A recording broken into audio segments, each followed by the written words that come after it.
Hello दोस्तों, नमस्कार। दिन भर की बड़ी खबर बिना देरी के सबसे पहले बताएंगे। जहां पाकिस्तान के ग्वादर पोर्ट पर बहुत बड़ा आतंकी हमला, चीन पाकिस्तान की दोस्ती पर लग गया डेंट, आईएसआई के बेस में बड़ी तबाही। साथ ही साथ आपको बताएंगे जहां पर मालदीव में इंडिया आउट के मास्टरमाइंड यामीन ने फिर उगला भारत को लेकर जहर, कर डाली मुझू से बड़ी मांग। साथ ही साथ अचानक प्रधानमंत्री नरेंद्र मोदी जी का 2 दिवसीय भूटान का दौरा हो गया कैंसिल, क्या रही वजह बताएंगे। साथ ही रशिया ने दिया भारत को बहुत बड़ा झटका S-400 मिसाइल को लेकर दोस्तों। साथ ही साथ भारत में रविवार को भी बैंक रहेंगे खुले, छुट्टियां हो गई है रविवार की कैंसिल। जी हां, बताएंगे आरबीआई ने यह सबसे बड़ा फैसला क्यों लिया है दोस्तों कि रविवार को भी खुले रहेंगे बैंक। सारी जानकारियां बताएंगे, बस आप वीडियो के अंत तक बने रहेगा। और खबरों में आगे बढ़ने से पहले अपने देश भारत का दिल से समर्थन करते हैं, भारतीय सेनाओं की क्षमताओं का, पराक्रम का दिल से सपोर्ट करते हैं तो वीडियो को लाइक करके, चैनल को सब्सक्राइब करके, बेल आइकन दबा के कमेंट में जय हिंद कहना मत भूलेगा। बात करें पहली बड़ी खबर की, जहां चीन पाकिस्तान की दोस्ती पर लग गया डेंट, ग्वादर पोर्ट पर बड़ा आतंकी हमला, सभी 8 के 8 हमलावर हुए ढेर। जी हां, बलूचिस्तान के ग्वादर पोर्ट पर बुधवार को बड़ा आतंकी हमला हुआ। 8 बंदूकधारियों को पुलिस और सुरक्षा बलों ने मार भी गिराया। ये सभी हमलावर ग्वादर पोर्ट अथॉरिटी कॉम्प्लेक्स में जबरन घुस गए और गोलीबारी करने लगे। इस दौरान इलाके में विस्फोट की भी आवाजें सुनाई दी। ग्वादर पोर्ट चाइना पाकिस्तान आर्थिक गलियारा यानी CPEC के लिए बहुत ही ज्यादा महत्वपूर्ण क्षेत्र है, जिसमें अरबों डॉलर की सड़कें और ऊर्जा परियोजनाएं शामिल हैं। और ये चीन के राष्ट्रपति शी जिनपिंग के बेल्ट एंड रोड इनिशिएटिव का भी हिस्सा है। जी हां, ग्वादर के वरिष्ठ पुलिस अधीक्षक कैप्टन जोहेब मोहसिन ने पाकिस्तानी मीडिया हाउस डॉन.कॉम को बताया है कि 8 सशस्त्र हमलावरों को मार गिराया गया है, लेकिन बाद में गिनती को संशोधित करके 7 कर दिया गया। हमले की स्थिति के बारे में उन्होंने कहा कि गोलीबारी पूरी तरह बंद हो गई है। मकरान डिवीजन के आयुक्त सईद अहमद उमरानी ने हमले की पुष्टि की और कहा कि हमलावर ग्वादर पत्तन परिसर में घुस गए थे।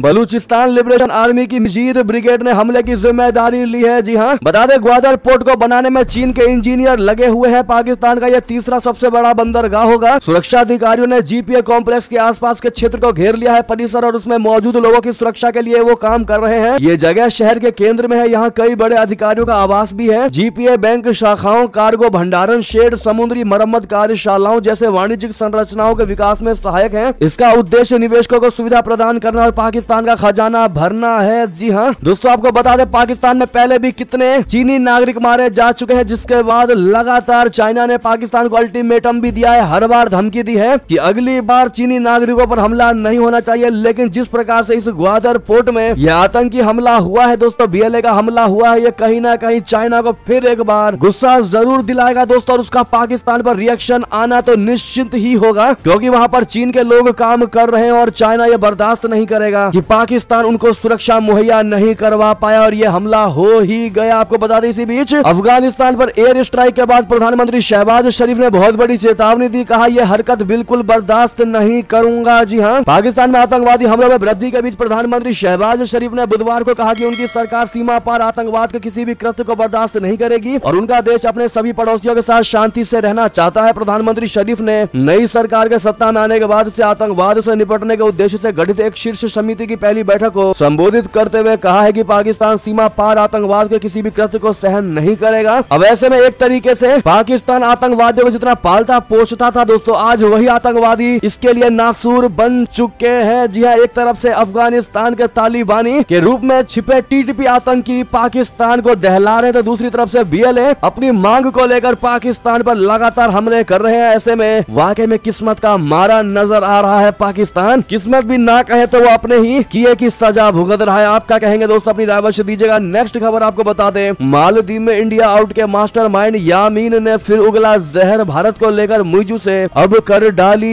ये बड़ी मांग। बता दें चीन की गोद में बैठा मालदीव अब पूरी तरह से भारत से रिश्ते खत्म करने में लगा है। मालदीव के पड़ोस में भारत है, लेकिन यहाँ के नेता अब चीन के इशारे पर भारत विरोधी काम में जुटे हैं। मालदीव में इंडिया आउट अभियान की शुरुआत करने वाले पूर्व राष्ट्रपति अब्दुल्ला यामीन ने मंगलवार की रात कहा है कि हेलीकॉप्टर संचालन के लिए अभी सिविलियन के भेष में भारतीय सैनिक तैनात हैं, लेकिन इमरजेंसी की स्थिति में मरीजों के लिए एयर एम्बुलेंस सेवा की शुरुआत के बाद इन्हें भी मालदीव में रहने की आवश्यकता नहीं। उन्होंने सरकार से हेलीकॉप्टर संचालन करने वाले सिविलियन को भी हटाने का आदेश देने की मांग की है। अब्दुल्ला यामीन राष्ट्रपति मोहम्मद मुजू के गुरु माने जाते हैं। अब्दुल्ला यामीन एक केस के कारण चुनाव नहीं लड़ सके, जिसके बाद उन्होंने मुजू को अपनी जगह मैदान में उतारा। मालदीव में भारत विरोधी लहर को शुरू करने वाले यामीन ही है। वर्तमान में वो पीपुल्स नेशनल फ्रंट यानी पीएनएफ नाम की एक नई पार्टी बनाने में लगे हैं। पीएनएफ की एक रैली में बोलते उन्होंने भारत के साथ साझेदारी को लेकर सरकार की आलोचना की, खास तौर से मालदीव में भारतीय हेलीकॉप्टरों के संचालन को लेकर कहा। जी हाँ, यानी कि जो चीजें अब्दुल्ला यामीन दोस्तों मुइजू को सिखाते हैं, मुइजू वही करता है। आखिर यामीन उसका गुरु जो है। और अब ऐसे में भारतीय हेलीकॉप्टर संचालन करने के लिए भारतीय सिविलियन जो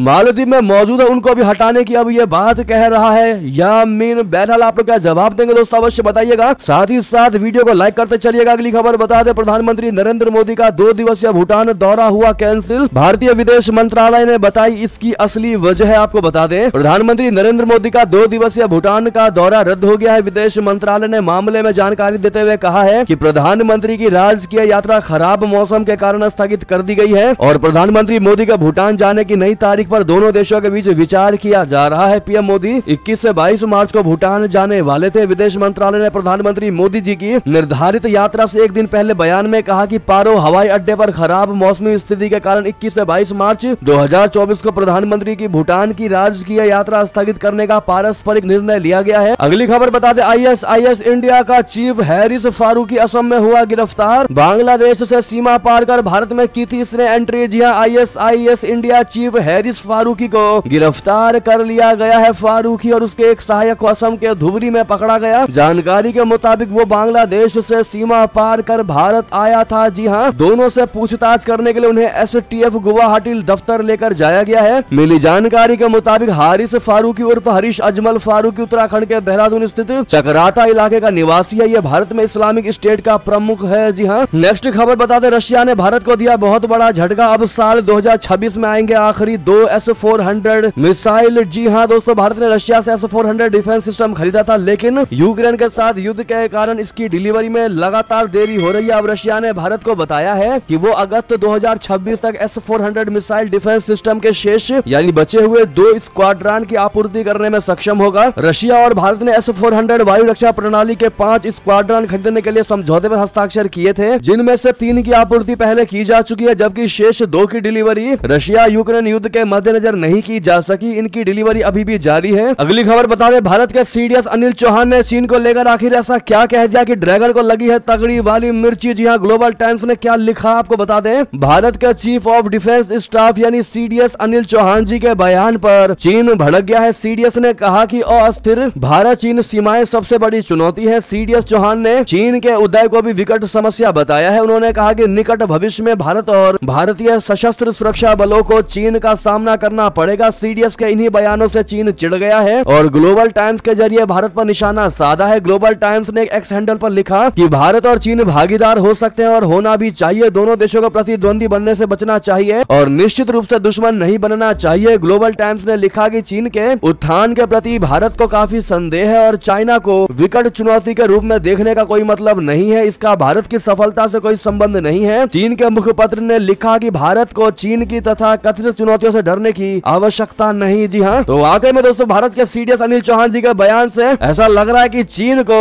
तगड़ी वाली मिर्ची लगी थी। अगली खबर बता दें, चीन की नाक के नीचे अमेरिका ने किया ब्रह्मास्त्र का टेस्ट। गुआम से दागा हाइपरसोनिक मिसाइल, जिनपिंग को बड़ा संदेश। दरअसल अमेरिकी वायुसेना ने रविवार को hypersonic AGM-183A air launch rapid response weapon यानी ARRW का अंतिम परीक्षण किया। अमेरिका के अत्यधिक रणनीतिक प्रशांत द्वीप क्षेत्र गुआम से एक B-52H बम वर्षक ने मिसाइल दागी। एयरफोर्स ने ये नहीं बताया कि क्या उनका ये परीक्षण सफल रहा या नहीं। डिफेंस न्यूज की रिपोर्ट के मुताबिक एयरफोर्स के एक प्रवक्ता ने कहा कि गुआम में एंडरसन एयर फोर्स बेस से उड़ान भरने के बाद B-53H ने पूरी तरह से ऑपरेशनल ARRW प्रोटोटाइप का टेस्ट किया है, जिसे ऑल अप राउंड टेस्ट कहा जाता है। साथ ही साथ गुआम जो है वो चाइना का करीब अमेरिका का बेस है, मतलब चीन के बेहद करीब है ये अमेरिका का बेस, जहां से एक नया हथियार लॉन्च किया है अमेरिका ने, जिसके बाद तगड़ा संदेश दिया है चाइना को। नेक्स्ट खबर बता दें, यूनाइटेड नेशन में भारत ने लगाई चीन को जमकर फटकार, ड्रैगन की सिट्टी पिट्टी गुम। जी हाँ, भारत ने चीन को जमकर फटकार लगाई है। यही नहीं, संयुक्त राष्ट्र सुरक्षा परिषद में देश की स्थायी दूत रुचिरा कंबोज ने यूएफएससी मॉडल को भी बकवास करार दिया। कंबोज के मुताबिक यूएफसी मॉडल की वजह से ही संयुक्त राष्ट्र की स्थायी सीट में कोई बदलाव नहीं हो पा रहा है। उनके मुताबिक यूएफएससी में शामिल 12 सदस्यों और 2 पर्यवेक्षक संयुक्त राष्ट्र में मौजूद अधिकांश देशों के विचारों से सहमत नहीं है। 18 मार्च को IGN बैठक के दौरान भारतीय दूत ने कहा कि अफ्रीका, जहां करीब 54 देश है, वह लगातार संयुक्त राष्ट्र की दोनों श्रेणियों में सुधार करने की आवाज उठा रहा है, ये सही नहीं है। जब वो खुद सुधार करने की मांग कर रहे हैं तो उनका फैसला उनके आधार पर ही होना चाहिए। मैं यूएफएससी में शामिल लोगों से पूछती हूँ कि अफ्रीका और दूसरे देशों के को अस्थायी श्रेणी में प्रतिनिधित्व करने का मौका क्यों नहीं मिलना चाहिए। साथ ही साथ अगली खबर आपको बता दें, पुतिन जेलेंस्की को प्रधानमंत्री मोदी की तीसरी जीत का भरोसा, इलेक्शन के बाद आने का दिया इनको न्योता। जी हाँ दोस्तों, प्रधानमंत्री नरेंद्र मोदी ने बुधवार को रूसी राष्ट्रपति व्लादिमीर पुतिन और यूक्रेनी राष्ट्रपति जेलेंस्की से फोन पर बात की। इस दौरान दोनों राष्ट्रपतियों ने पीएम मोदी को भारत में चुनावों के बाद अपने अपने देशों का दौरा करने का निमंत्रण दिया। ये निमंत्रण पीएम मोदी के तीसरे कार्यकाल के लिए आशावाद और शांति निर्माता की भूमिका को दिखाता है। अप्रैल में भारत में चुनाव होंगे, आप सभी जानते ही है, जिसका रिजल्ट 4 जून को आएगा। पुतिन के साथ बातचीत में पीएम मोदी ने उन्हें राष्ट्रपति बनने पर बधाई दी थी। तो वहीं यूक्रेन के राष्ट्रपति व्लादिमीर जेलेंस्की ने प्रधानमंत्री नरेंद्र मोदी से बुधवार को टेलीफोन पर हुई बातचीत के दौरान अपने देश की संप्रभुता के समर्थन के लिए भारत के प्रति आभार व्यक्त किया। उन्होंने कहा कि भारत को स्विट्जरलैंड में पहले शांति शिखर सम्मेलन में भाग लेते देखना यूक्रेन के लिए महत्वपूर्ण होगा। जेलेंस्की ने भारत की तरफ से यूक्रेन के लोगों को निरंतर मानवीय सहायता प्रदान किए जाने की सराहना की। दोनों नेताओं ने विभिन्न क्षेत्रों में द्विपक्षीय साझेदारी को और मजबूत करने के तरीकों पर भी चर्चा किया और दोनों ही राष्ट्रपतियों ने पीएम नरेंद्र मोदी को अपने अपने देश में आने का न्योता दिया है। इलेक्शन के बाद, रिजल्ट के बाद, यानी उन देशों को आशा है, उन राष्ट्रपतियों को आशा है कि अगले प्रधानमंत्री पीएम मोदी जी होंगे, इसीलिए पहले से उनको इन्विटेशन दे दिया गया है। आप क्या मानते हैं दोस्तों, क्या इस लोकसभा चुनाव के बाद पीएम मोदी जी ही होंगे अगले प्रधानमंत्री? हाँ या ना में जवाब जरूर दीजिएगा। देखते हैं भारत की जनता की इस पर क्या विचार है। साथ ही साथ नेक्स्ट खबर बता दें, चीन की घुड़की के आगे नहीं झुका भारत का दोस्त श्रीलंका, ड्रैगन के जासूसी जहाज पर दिया करारा जवाब। बता दें, भारत के दोस्त श्रीलंका ने कहा है कि चीन के विरोध के बावजूद वो अपने बंदरगाहों पर ईंधन फिर से भरने के लिए विदेशी अपतटीय अनुसंधान जहाजों को अनुमति देगा। एक वरिष्ठ अधिकारी ने बताया है कि इस तरह के जहाजों पर 1 वर्ष के प्रतिबंध के बावजूद श्रीलंका ने यह फैसला लिया है। चीन ने जर्मनी के इसी तरह के जहाज को अनुमति देने के लिए श्रीलंका के समक्ष विरोध जताया था। दरअसल चीन हिंद महासागर की जासूसी करने के लिए अक्सर अपने जासूसी जहाजों को भेजता रहता है। आपको याद होगा, पिछले दिनों श्रीलंका के मना करने पर मालदीव ने अपने यहाँ चीनी जासूसी जहाज को शरण दी थी। भारत ने उसका कड़ा विरोध किया था। ऐसा पहली बार है जब श्रीलंका ने ऑफिशियली तौर पर स्वीकार किया है कि विदेशी अनुसंधान जहाजों को ईंधन फिर से भरने और आपूर्ति करने के लिए अनुमति दी जाएगी, क्योंकि राष्ट्रपति रानिल विक्रमसिंघे की सरकार ने भारत और अमेरिका द्वारा उठाई गई सुरक्षा चिंताओं के बाद पिछले साल दिसंबर में अपतटीय अनुसंधान जहाजों पर 1 साल का प्रतिबंध लगा दिया था। इकोनॉमी नेक्स्ट पोर्टल ने श्रीलंका के विदेश मंत्रालय के प्रवक्ता निलुका कादुरगामुवा के हवाले से अपनी खबर में कहा कि विदेशी जहाजों पर प्रतिबंध अनुसंधान उद्देश्यों के लिए है, ईंधन फिर से भरने के लिए नहीं, और इसीलिए हम इनको परमिशन देंगे। जी हाँ दोस्तों, माना जाता है कि भारत और अमेरिका के अनुरोध पर श्रीलंका ने चीनी जासूसी जहाजों से किनारा किया है। इससे चाइना पूरी तरह और बुरी तरह तिलमिलाया हुआ है। अगली खबर बता दें, चीन को झटका देने की तैयारी में मोदी सरकार उठाया बड़ा कदम। जी हाँ, आर्थिक मोर्चे पर चीन को झटका देने के लिए केंद्र की मोदी सरकार ने एक बड़ा कदम उठाया है। सस्ते चीनी सामानों के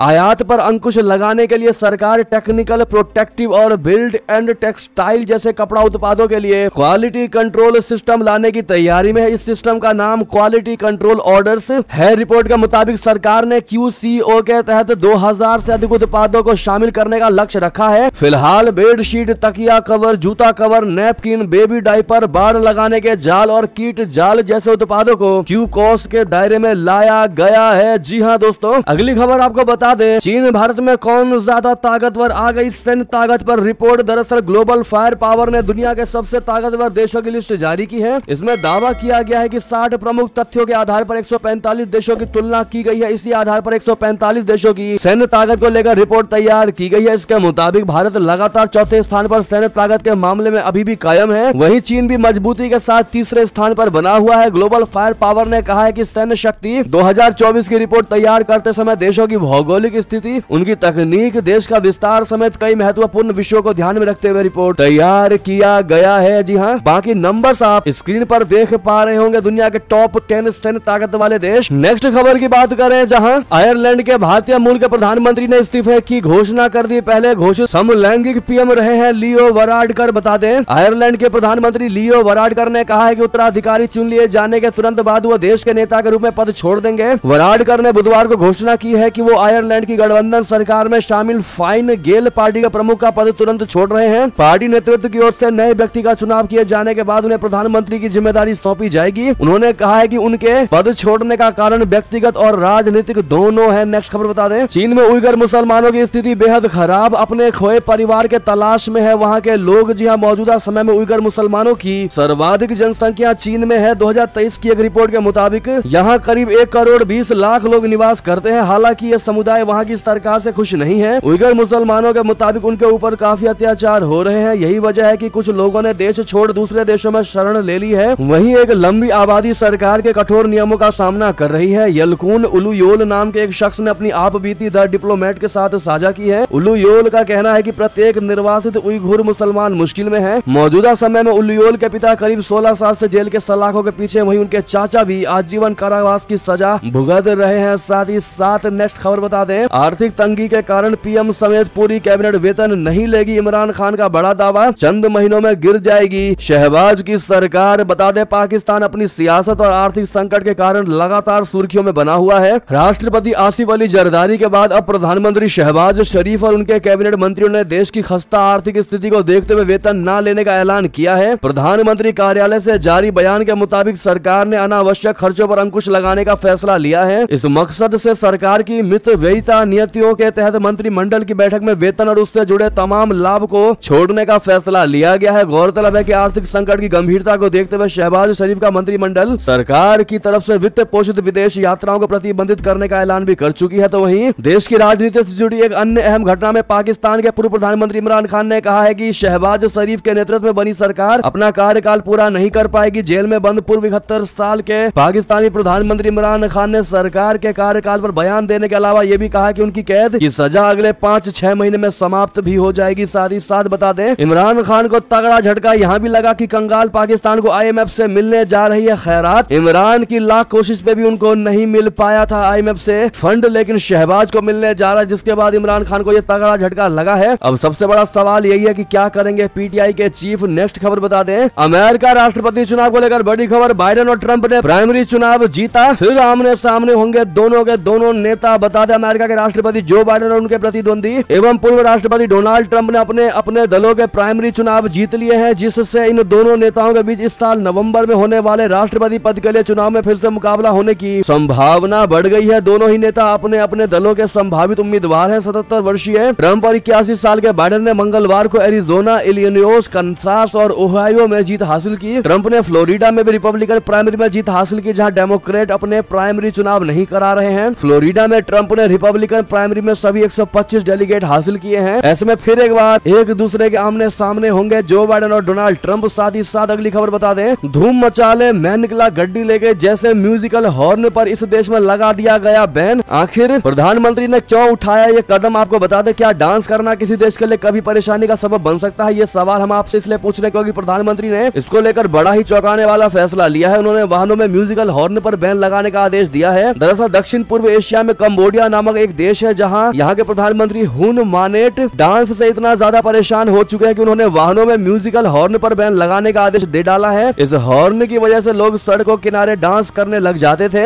हुन मानेट ने परिवहन और पुलिस अधिकारियों को साफ निर्देश दिया है कि अगर किसी भी वाहन से म्यूजिकल हॉर्न सुनाई दे तो उस पर तुरंत कार्रवाई की जाए। जी हाँ, साथ ही साथ अगली खबर बता दें, अमित शाह जी का बड़ा बयान, कहा सिर्फ 4 शादी करने के वक्त ही शरिया और हदीस क्यों आता है। बता दें, गृह मंत्री अमित शाह ने कहा कि भारत में हिंदू, मुस्लिम, सिख, ईसाई या बौद्ध सभी को एक कानून के साथ जीना चाहिए। धार्मिक स्वतंत्रता में कोई दखल नहीं होना चाहिए, परंतु कानून एक होना चाहिए। केंद्रीय गृह मंत्री ने नेटवर्क 18 के कार्यक्रम राइजिंग भारत में यह बात कही। नेटवर्क 18 के मैनेजिंग डायरेक्टर और editor in chief Rahul Joshi ने अमित शाह से तमाम मसलों पर लंबी बातचीत की। इस बातचीत में अमित शाह ने CAA और यूनिफॉर्म सिविल कोड पर भी अपनी बात रखी। राइजिंग भारत के मंच पर बोलते हुए अमित शाह जी ने कहा कि एक कानून की बात हमारे संविधान निर्माताओं की तय हुई बात है, ये कोई बीजेपी का एजेंडा नहीं है। उन्होंने कहा कि हमने समान नागरिक संहिता UCC को मूलभूत सिद्धांतों में स्वीकार किया था। संविधान बनाने वाले सभी कांग्रेसी नेता थे और उन्होंने स्वीकार किया है कि उचित समय पर देश के विधानमंडल और संसद इस देश के अंदर यूनिफॉर्म सिविल कोड लेकर आएगी और ये एक आदर्श हमारे सामने उन्होंने रखा था। ऐसे में अमित शाह जी की बात से आप सहमत है दोस्तों, जो उन्होंने कहा कि सिर्फ 4 शादी करने के वक्त ही शरिया और हदास क्यों आता है? इस पर आप क्या कहेंगे बताइएगा जरूर। नेक्स्ट खबर बता दें, पप्पू यादव, लाल सिंह, दानिश अली, एक दिन में 2 पार्टियों का कांग्रेस में विलय, 2 पूर्व सांसद भी हुए शामिल। जी हाँ, लोकसभा चुनाव का काउंटडाउन शुरू हो गया। ऐसे में सभी नेता और पार्टियां अपनी अपनी समीकरण बैठाने में लगे हैं। इसी क्रम में 20 मार्च को 3 बड़े नेताओं ने कांग्रेस का दामन थामा। इनमें पप्पू यादव, दानिश अली और चौधरी लाल सिंह का नाम शामिल है। इस दौरान पप्पू पप्पू यादव ने अपनी जन अधिकार पार्टी का कांग्रेस में विलय कर दिया है। वहीं जम्मू कश्मीर के पूर्व बीजेपी नेता चौधरी लाल सिंह ने भी अपनी पार्टी डोगरा स्वाभिमान संगठन का कांग्रेस में विलय कर लिया। सबसे पहले बात पप्पू यादव की करें तो वो 5 बार के पूर्व सांसद है। साथ ही वो पूर्वी राज्य के सीमांचल क्षेत्र में राजनीतिक तौर पर मजबूत पकड़ रखने के लिए जाने जाते हैं। AICC हेडक्वार्टर में कांग्रेस में शामिल होते समय उनके साथ उनके बेटे सार्थक रंजन और पार्टी के अन्य नेता भी मौजूद थे। तो कयास लगाए जा रहे हैं कि वो लोकसभा चुनाव भी लड़ेंगे। जी हाँ, पप्पू यादव ने कहा कि तेजस्वी यादव ने 17 महीने काम किया और विश्वास बनाया। राहुल गांधी ने दिल जीता और लोगों में उम्मीद जताई। उन्होंने कहा कि हम मिलकर न सिर्फ 2024 लोकसभा चुनाव बल्कि 2025 बिहार विधानसभा चुनाव भी जीतेंगे। बहरहाल पप्पू यादव के इस बयान पर आपकी क्या राय होगी? साथ ही साथ आपको ये भी बता दें, प्रशांत किशोर ने बताई सबसे बड़ी सच्चाई, बिहार में आज कितनी ताकतवर है आरजेडी, पप्पू यादव पर भी कसा तंज। जी हाँ, बिहार में राष्ट्रीय जनता दल कितनी ताकतवर है, इसका जवाब जन सुराज के संयोजक प्रशांत किशोर ने दिया। प्रशांत किशोर ने आरजेडी पर हमला बोलते हुए कहा कि आज लोकसभा के 543 सांसदों में से आरजेडी के 0 सांसद है। कुछ लोगों को लगता होगा कि आरजेडी बहुत बड़ा दल है, लेकिन चुनाव की समझ हमको भी है। पिछले 10 सालों में हमने यही काम किया है। पिछले विधानसभा चुनाव में कुछ परिस्थितियां बन गई हैं जिसके चलते उनके 20-30 विधायक ज्यादा जीत गए। अगर कोई अपने घर के बाहर ही प्रधानमंत्री की कुर्सी और उनका पोस्टर लगा दे तो इसका क्या मतलब है? कल को अमेरिका के राष्ट्रपति की कुर्सी पर कोई किसी को बैठा दे तो इसका मतलब ये नहीं है कि आप अमेरिका के राष्ट्रपति बन जाएंगे। जी हाँ, प्रशांत किशोर ने कहा कि आज आरजेडी का खुद का ठिकाना नहीं है और वो देश का प्रधानमंत्री कैसे बनाएंगे। आरजेडी की राजनीतिक ताकत बस इतनी सी है कि वो अपना एक सांसद आज बिहार में जिता नहीं पा रहे हैं। तेजस्वी यादव को पता होना चाहिए कि देश की जनता बेवकूफ नहीं है। आरजेडी जैसी पार्टी हर राज्य में है, आज बिहार में आरजेडी की कोई ताकत नहीं है। जी हाँ दोस्तों, तो वहीं पप्पू यादव पर भी इन्होंने तंज कसा। प्रशांत किशोर ने कहा कि कौन किस नेता के लिए क्या कह रहा है, इस पर हम टिप्पणी क्या करें। पप्पू यादव अगर कांग्रेस में शामिल होकर गांधीवादी की बात कर रहे हैं और ये कह रहे हैं कि कौन गांधीवादी है कौन नहीं, इसका सर्टिफिकेट भी अगर पप्पू यादव देने लगे तो अपने आप में बहुत चिंता का कारण है। बहरहाल प्रशांत किशोर की बातें लगातार कुछ सही लगती नजर आ रही है। आप क्या कहेंगे बताइएगा जरूर। नेक्स्ट खबर बता दें, बीजेपी से टिकट कटने की अटकलों के बीच वरुण गांधी को अखिलेश यादव ने भी दिया तगड़ा झटका। आगामी लोकसभा चुनाव के लिए यूपी की पीलीभीत सीट से उम्मीदवार घोषित करके समाजवादी पार्टी प्रमुख अखिलेश यादव ने बीजेपी सांसद वरुण गांधी को झटका दे दिया है। वरुण वर्तमान में पीलीभीत से सांसद है, लेकिन बीजेपी से उनका टिकट कटने की अटकलें लगाई जा रही हैं। ऐसे में कयास लगाए जा रहे थे कि वरुण निर्दलीय चुनावी मैदान में उतर सकते हैं या फिर समाजवादी पार्टी भी उन्हें टिकट देने पर विचार कर सकती है। लेकिन अब पीलीभीत से उम्मीदवार का ऐलान करके सपा ने उन्हें टिकट देने की अटकलों को लगभग खत्म कर दिया है। जी हाँ, सूत्रों के अनुसार पिछले दिनों हुई बीजेपी की कोर कमेटी की बैठक में यूपी के कई नेताओं ने वरुण को टिकट दिए जाने का विरोध किया। अगले कुछ दिनों में भाजपा यूपी की बची हुई सीटों समेत अन्य राज्यों के उम्मीदवारों के नामों का ऐलान कर देगी। अगली खबर बता दें, छुट्टी हुई कैंसिल, रविवार को भी खुलेंगे देश भर के बैंक। आरबीआई के इस फैसले की वजह क्या है आपको बता दें। रिजर्व बैंक ऑफ इंडिया यानी आरबीआई ने रविवार यानी 31 मार्च 2024 को भी देश भर के बैंकों को खोलने का निर्देश दे दिया है। आरबीआई ने बड़ा फैसला लेते हुए 31 मार्च 2024 को रविवार होने के बावजूद भी देश भर के सभी बैंकों को खोलने का फैसला किया है। आरबीआई ने सोशल मीडिया पर पोस्ट के जरिए इसकी जानकारी दी है। केंद्रीय बैंक के निर्देश के बाद देश भर के सभी बैंक 31 मार्च को खुले रहेंगे। आरबीआई ने 31 मार्च रविवार को बैंकों को खोलने का निर्देश दिया है। चालू वित्त वर्ष 2023-24 का आखिरी दिन होने के चलते रिजर्व बैंक ने यह फैसला लिया है। रिजर्व बैंक ऑफ इंडिया ने कहा है कि 31 मार्च को एनुअल क्लोजिंग है, ऐसे में सभी बैंक खुले रहेंगे ताकि वित्त वर्ष के अंत तक होने वाले ट्रांजैक्शन उसी साल में दर्ज हो सके। भारत सरकार ने सरकारी रिसेप्ट और भुगतान से संबंधित बैंकों की सभी शाखाओं को 31 मार्च को लेन देन के लिए खुला रखने का अनुरोध किया है ताकि सभी सरकारी लेन देन का हिसाब रखा जा सके। यानी कि अब इस 31 मार्च यानी रविवार के दिन भी सभी बैंक खुले मिलेंगे आपको, तो आप आसानी से काम भी कर पाएंगे। बहरहाल अगली खबर बता दें, चुनाव से पहले आधार कार्ड से वोटर आईडी कार्ड करेंगे लिंक। चुनाव आयोग ने कह दी बात। दरअसल चुनाव आयोग की ओर से वोटर्स को आधार से वोटर आईडी लिंक करने का सुझाव दिया गया है। बता दें कि अनिवार्य प्रक्रिया नहीं है, लेकिन अगर आप चुनाव में धांधली नहीं चाहते हैं तो आपको आधार से वोटर आईडी लिंक कर लेना चाहिए। इससे निष्पक्ष चुनाव कराने में मदद मिलेगी। यही वजह है कि चुनाव आयोग ने वोटर को वोटर आईडी से आधार लिंक करने का सुझाव दिया है। ऐसे में किन किन डॉक्यूमेंट्स की जरूरत होगी आप स्क्रीन पर देख पा रहे होंगे, और कैसे एनवीएसपी के आधार वोटर आईडी से लिंक कर पाएंगे वो भी स्टेप हमने स्क्रीन पर दिखा दिया है। 6 स्टेप को आप फॉलो करके लिंक कर पाएंगे। जी हाँ दोस्तों, ऐसे में जाते जाते आपसे एक सवाल है जिसका देखते हैं कौन जवाब देता है बिल्कुल सही। क्या अमेरिका में रहने वाले भारतीय लोकसभा चुनाव में वोट डाल सकते हैं? यानी कि कोई अगर अमेरिका में रह रहा है, वो भारतीय है, उसके पास भारत की भी आईडी है, तो क्या वो भारतीय लोकसभा चुनाव में वोट डाल पाएगा? इसका सटीक जवाब जरूर दीजिएगा। आप लोग दोस्तों देखते हैं कौन बिल्कुल सटीक जवाब देता है। हम आपके कमेंट को लाइक करेंगे। साथ ही साथ ये थी भी कि सारी बड़ी खबरें आपको हमारी खबर कैसी लगी, आशा करता हूँ बहुत अच्छी लगी होगी। अगर थोड़ी भी अच्छी लगी तो इस वीडियो को दोस्तों में, भाइयों में, साथियों में, रिश्तेदारों में शेयर अवश्य कर दीजिएगा। और अभी कर दीजिए इस वीडियो को लाइक, चैनल को कर दीजिए सब्सक्राइब, बेल आइकन दबाइए, साथ ही कमेंट बॉक्स में लिख दीजिएगा जय हिंद जय भारत। और यहाँ तक बने रहने के लिए आप सभी का बहुत बहुत धन्यवाद।